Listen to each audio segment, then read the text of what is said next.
peserta MPLS SMK YDK 5 tahun pelajaran 2021-2022. Semoga kalian tetap sehat di rumah, selalu menjalankan 3M, memakai masker, mencuci tangan, dan menjauhi kerumunan. Kali ini kita bertemu dengan saya, Ibu Sunarmi, untuk materi MPLS pada hari ini. Materi MPLS untuk hari ini adalah bagaimana cara belajar yang efektif. Ya, karena kita belajarnya masih pembelajaran jarak jauh, ya. Belajar adalah proses aktivitas yang mengarah pada perubahan yang positif pada pengetahuan, keterampilan, dan sikap. Jadi ada pengetahuannya, ada keterampilan, dan ada sikapnya. Tujuannya belajar yang efektif adalah yang pertama, mengetahui bahwa belajar adalah tanggung jawab setiap siswa. Nah, ini harus kita sadari, belajar adalah tanggung jawab. Kemudian terhindar dari kegagalan dalam belajar.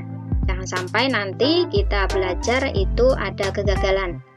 Kemudian yang ketiga, dapat mengatasi masalah yang muncul dalam belajar. Jadi ketika belajar, ketika ada permasalahan, maka kita dapat mengatasi bagaimana caranya.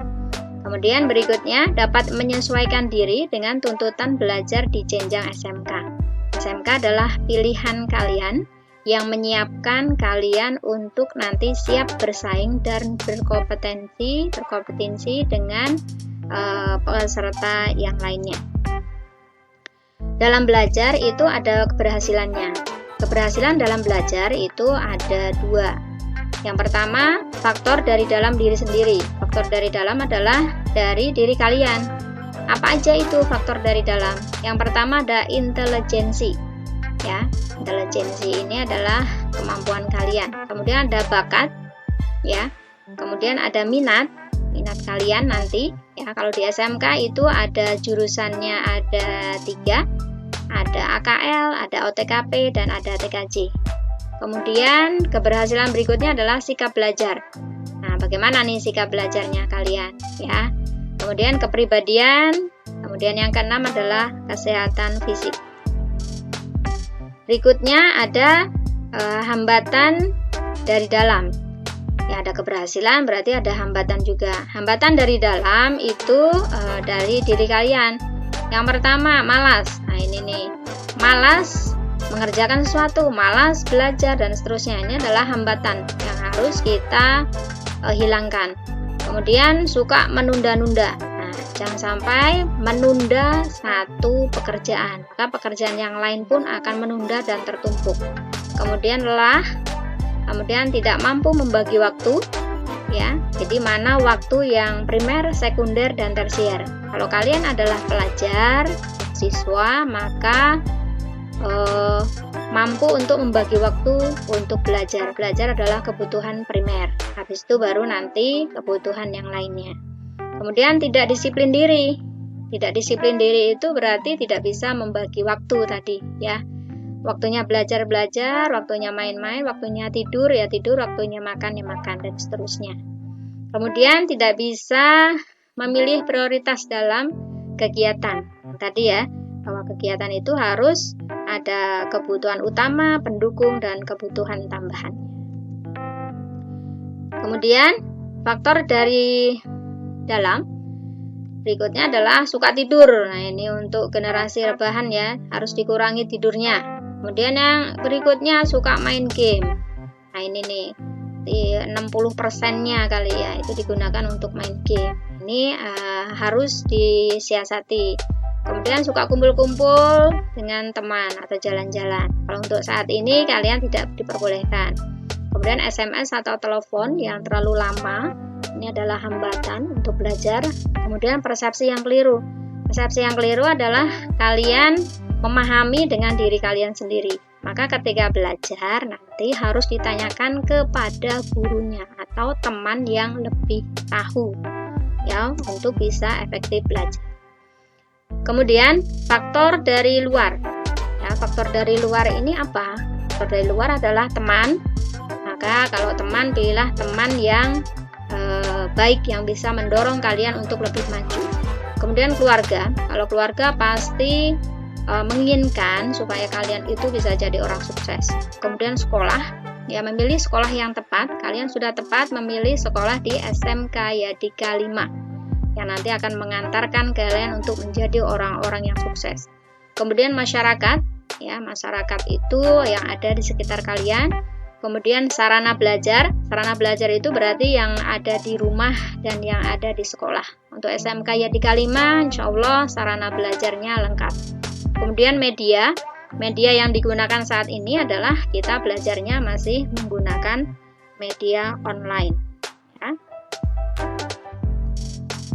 Kemudian hambatan dari luar diri. Hambatan dari luar diri itu yang pertama adalah persepsi orang tua. Ya, persepsi orang tua itu harus disamakan dengan kalian semuanya. Harus disatukan. Di sekolah SMK tujuannya nanti adalah kalian belajar, bisa kuliah dan bisa bekerja. Kemudian ekonomi orang tua. Ekonomi orang tua ini sangat mendukung kalian dalam belajar. Kalian harus bersyukur orang tuanya masih ada dan masih memiliki pekerjaan sehingga bisa menyekolahkan kalian. Kemudian ajakan teman. Ketika temannya mengajak untuk yang baik, maka ikutin. Tapi ketika temannya mengajak yang tidak baik, maka jangan diikutin. Kemudian gaya hidup teman, hedon ini ya. Jangan ikut-ikutan dengan gaya hidup teman yang tidak benar. Kemudian pola atau budaya dalam masyarakat. Nah, kalau di Indonesia itu suka ikut-ikutan ya, mana ya, lagi booming itulah yang diikutin. Kita sebagai pelajar harus bisa memilih dan memilihnya. Kemudian pengaruh media. Nah, pengaruh media ini sangat-sangat berpengaruh ya. Jangan sampai kita langsung meniru media. Kita harus bisa menselektif media mana yang baik dan media mana yang tidak baik. Kemudian hambatan berikutnya adalah melanggar tata tertib sekolah. Ya, nanti akan dijelaskan apa itu tata tertib sekolah. Contohnya adalah ketika kita belajar maka kita harus tepat waktu. Kemudian sarana belajar tidak memadai. Nah, ini adalah hambatan ya.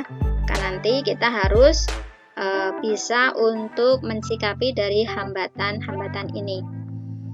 Nah, di sini apa sih biar kita itu belajarnya sukses gitu. Di sini ada 10 kiat sukses belajar. Yang pertama, motivasi diri. Kita harus bisa memotivasi diri kita sendiri bahwa kemarin adalah kenangan, hari ini adalah perjuangan, besok adalah tantangan. Itu motivasi diri kita. Berarti hari ini harus kita perjuangkan dan besok adalah tantangan yang harus kita hadapi. Kemudian yang kedua, pandai membagi waktu. Kita harus pandai-pandai membagi waktu. Dari waktu 24 jam, kita harus bisa mana berapa waktu untuk belajar, bermain, membantu orang tua, dan seterusnya. Kemudian pandai memilih prioritas. Memilih prioritas di sini berarti ada prioritas utama atau primer, kemudian prioritas tambahan, sekunder, dan prioritas tambahan ekstra atau tersier. Ini kita harus bisa memilih nanti mana yang utama, mana yang tambahan, mana yang tambahan yang masih jauh yang kita inginkan. Kemudian disiplin diri. Nah, disiplin ini harus kita dimulai dari diri kita sendiri. Ya, sebenarnya sederhana. Yang pertama dimulai dari diri sendiri, dimulai saat ini, ya. Nah, itu harus kita disiplinkan diri. Kemudian menjaga kesehatan. Menjaga kesehatan ini berarti kita harus pola makan, pola istirahat, pola olahraga ini harus seimbang. Kemudian mandiri. Kalian semua sudah masuk ke jenjang SMK, maka kemandirian kalian harus ditumbuhkan. Kalian bukan lagi pelajar SMP, tapi sekarang sudah menjadi siswa SMK. Yang berikutnya adalah tekun dan ulet. Ini tekun berarti ya. Nanti belajar itu memang memerlukan proses. Proses tidak mengkhianati hasil, biasanya begitu. Maka kita harus tekun dan ulet dalam belajar. Kemudian tanggung jawab. Tanggung jawab di sini adalah tanggung jawab kalian sebagai siswa. Ketika kalian dituntut untuk belajar, maka kalian harus belajar. Kemudian ketika ada tugas, maka harus kalian kerjakan dengan sebaik-baiknya. Yang berikutnya adalah kreatif. Ya, kreatif ini adalah kalau belajar bisa dari buku, ya, bisa dari media online dan seterusnya. Ini harus kreatif mungkin. Kalau tidak tahu, tadi silahkan bertanya. Kemudian yang terakhir adalah good interpersonal. Ya, ini adalah dari diri kalian sendiri. Ya. Kemudian ketika kita belajar di rumah, bagaimana kalau kita belajar di rumah? Yang pertama, mempunyai waktu belajar rutin setiap hari. Usahakan rutin setiap hari, entah itu 1 jam atau 2 jam per harinya. Yang kedua, pilih waktu belajar di mana pikiran dan fisik siap menerima pelajaran. Kalau nanti untuk PJJ berarti bangun pagi, mandi, sarapan, kemudian mengikuti PJJ dari guru bersangkutan masing-masing. Kemudian awali dengan berdoa, kemudian kondisikan atau cari tempat belajar yang mendorong berkonsentrasi. Nah, ini hindari ya, tempat belajar itu di kamar, ini harus dihindari, jadi harus di meja belajar. Karena kalau di kamar nanti kelihatannya adalah bantal dengan guling. Kemudian beri waktu istirahat minimal 15 menit setelah belajar 2 jam. Nah, kalau nanti PJJ setiap 2 jam boleh istirahat.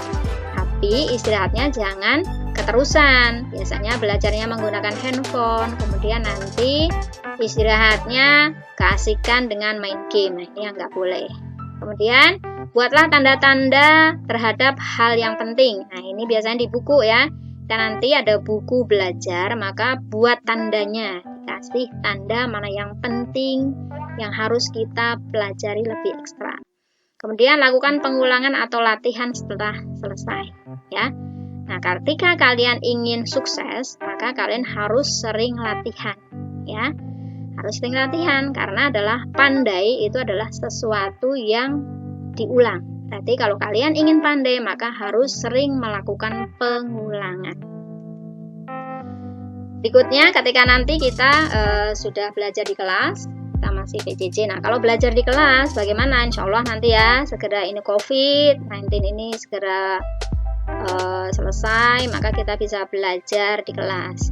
Ketika belajar di kelas, yang pertama tenang dan tertib sewaktu menerima pelajaran, ya.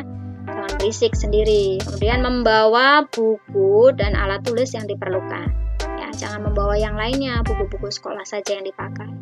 Kemudian yang ketiga, mencatat penjelasan guru atau memberi tanda pada buku cetak. Ya, ada catatan-catatan kecil yang perlu kita buat. Kemudian menghindar dari gangguan teman yang suka ngobrol dan iseng. Ya, ketika diajak ngobrol sama temannya, maka jangan diladeni. Kemudian perut tidak dalam keadaan lapar atau terlalu kenyang. Ya, nanti ketika sudah sekolah jangan lupa untuk sarapan. Sarapan itu penting. Kenapa? Sarapan itulah yang akan memproses, yang akan membawa oksigen ke otak. Ya, sehingga nanti kita bisa berpikir dengan jernih, sehingga kita bisa konsentrasi. Kemudian aktif bertanya hal-hal yang belum jelas.